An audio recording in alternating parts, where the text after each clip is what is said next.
If you're emotionally attached to the wrong person, the signs are rarely loud. They don't arrive as chaos or obvious pain. They show up quietly, in your thoughts, your reactions, and the way your energy shifts around them. Emotional attachment doesn't always feel like love. Sometimes it feels like overthinking, like checking your phone without realizing why, like adjusting your mood based on how they treat you that day. And the hardest part is that you don't notice it happening. You tell yourself you're just being patient, that you're understanding, that you're giving someone time, but deep down, something feels off, not painful enough to leave, not healthy enough to stay.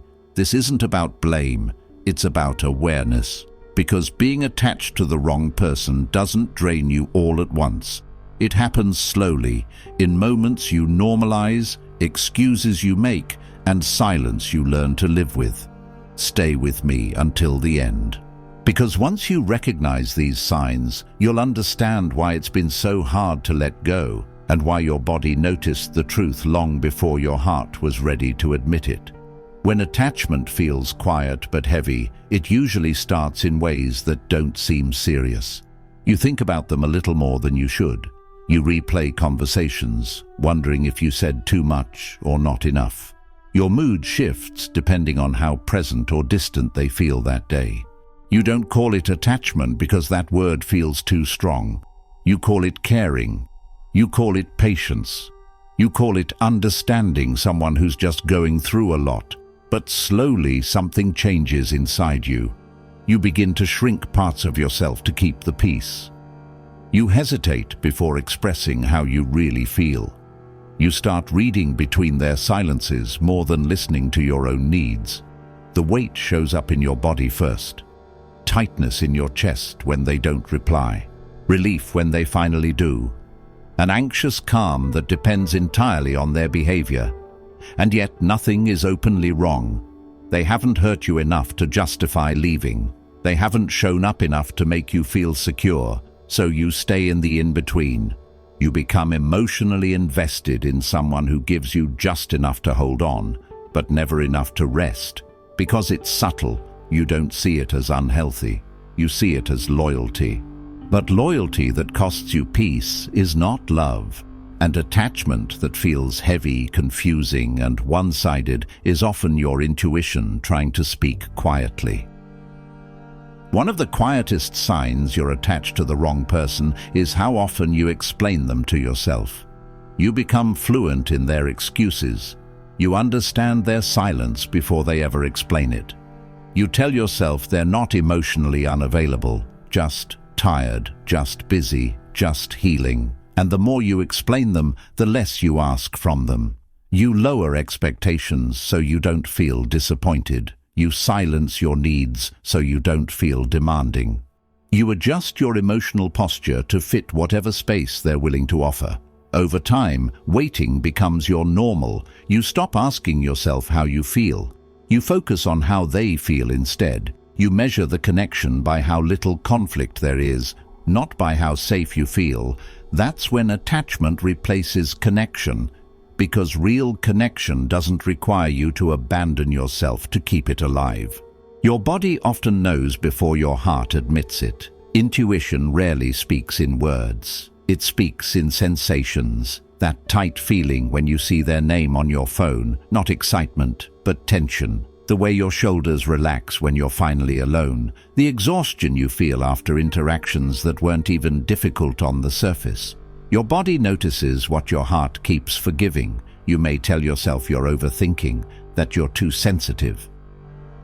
That if you just relaxed, things would feel easier, but peace doesn't require constant self-correction. When you're attached to the wrong person, your nervous system is always on alert. You prepare for disappointment before it happens. You rehearse conversations that never take place. You brace yourself for distance, even during closeness. Slowly, you stop trusting your own reactions. You override discomfort with logic. You silence intuition with hope. You choose familiarity over safety. But your body keeps track. It remembers the times you felt unseen. It holds the unease you couldn't explain.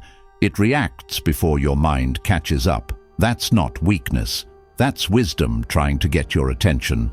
Attachment feels urgent. Intuition feels calm, but firm. One pulls you towards someone who drains you, the other pulls you back toward yourself. Letting go of the wrong person doesn't feel relieving at first.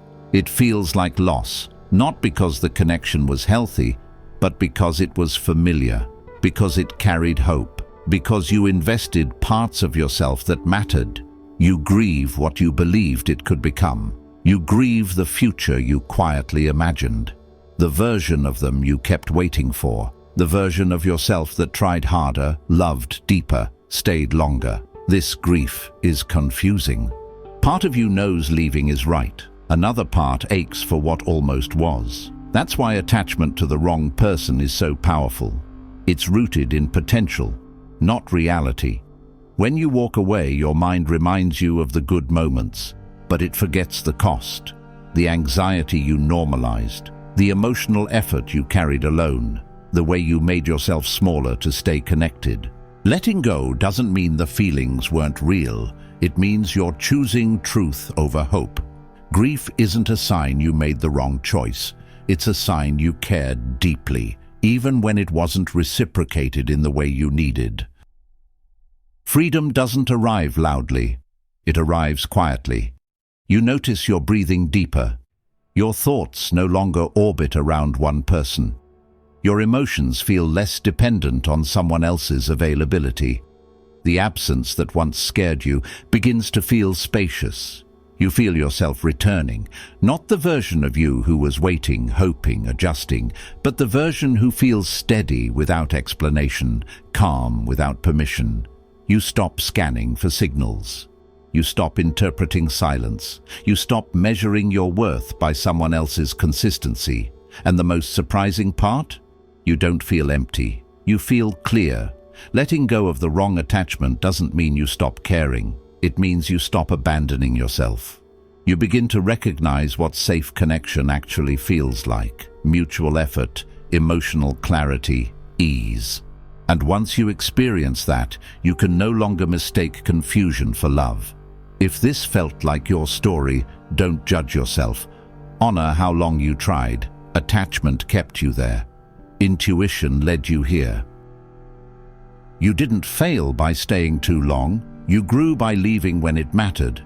And the fact that you're listening now means you're ready for a connection that doesn't cost you your peace. If this resonated with you, comment, "I choose peace."